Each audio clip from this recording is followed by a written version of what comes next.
बच्चों, हमारा अगला टॉपिक है क्षरण। आपने क्षरण ये टॉपिक सुना होगा। क्षरण आपके लिए कोई नया टॉपिक नहीं है। क्षरण आप भली भांति जानते हैं। आपने अक्सर पुराने घर में रखे हुए लोहे के चीज़ों पर या तांबे की चीज़ों पर आपने एक अलग रंग की परत चढ़ते हुए देखा होगा। जैसे आपके घर में कोई लोहे का सामान है और आप कुछ दिन बाद देखेंगे अगर वो हवा और पानी के संपर्क में आता है तो उस पर भूरे लाल रंग की एक ठोस परत जमा हो जाती है। ठीक उसी प्रकार आपने तांबे के बर्तनों पर भी एक हरे रंग की परत जमते हुए देखा होगा।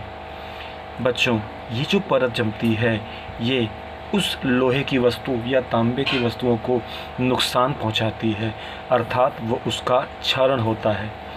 तो ये जो क्षरण का सिंपल मतलब हम कह सकते हैं बच्चों कि किसी धातु के पृष्ठभाग का घिसना या उसका कम होना। तो धातु के पृष्ठभाग पर जो लाल भूरे रंग की जो ठोस परत जमा हुआ दिखाई देती है, इस परत को बच्चों हम जंग कहते हैं। और इस जंग का जो रासायनिक सूत्र है वो Fe2O3.H2O है। ये जंग का रासायनिक सूत्र है। आप जानते हो कि लोहे पर जंग सीधे हवा के ऑक्सीजन की लोहे के पृष्ठभाग से अभिक्रिया होकर तैयार नहीं होती, जबकि ये विद्युत रासायनिक अभिक्रिया से तैयार होती है।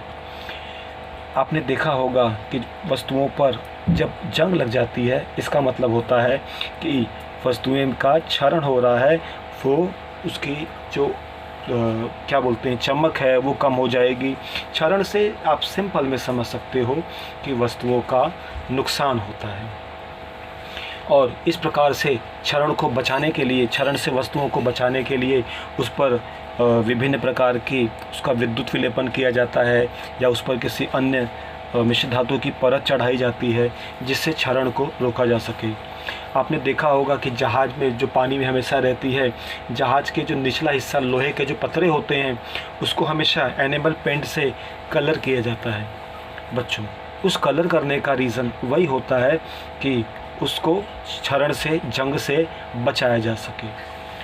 तो जंग किसे कहते हैं? अगर आपको कोई पूछता है तो बच्चों आप उससे बताएंगे कि आर्द्रता के प्रभाव के कारण, आर्द्रता या नमी, हवा, पानी, इनके कारण जब लोहे पर लाल भूरे रंग की ठोस परत जमा हो जाती है तो इस परत को हम जंग कहते हैं।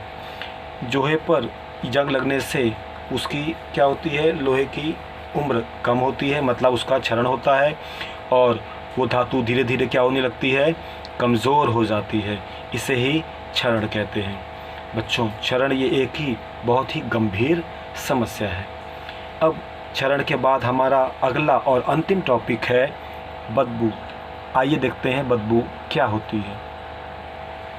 बच्चों, बदबू को हम कहते हैं रेंसिडिटी।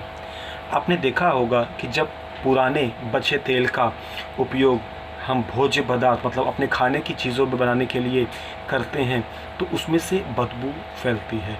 मतलब जैसे आप किसी तेल को बार बार उपयोग में ला रहे हैं, ठीक है, जैसे कोई घी है या कोई तेल है, हम उसका दीर्घकाल तक उपयोग नहीं करते हैं तब उसका ऑक्सीकरण हो जाता है, अर्थात उसमें से ऑक्सीजन क्या होती है, ऑक्सीजन से उसकी रासायनिक अभिक्रिया हो जाती है जिससे वह तेल बदबूदार हो जाता है। और ऐसे तेल को जब हम गर्म करते हैं तो उसमें से झाग उत्पन्न हो जाता है और उसकी वजह से बदबू फैलती है। तो इस समस्या से बच्चों अगर हमें बचना है तो हमें क्या करना होगा, हमें तेल अथवा घी में ऑक्सीकारक अवरोधक का उपयोग करना होगा।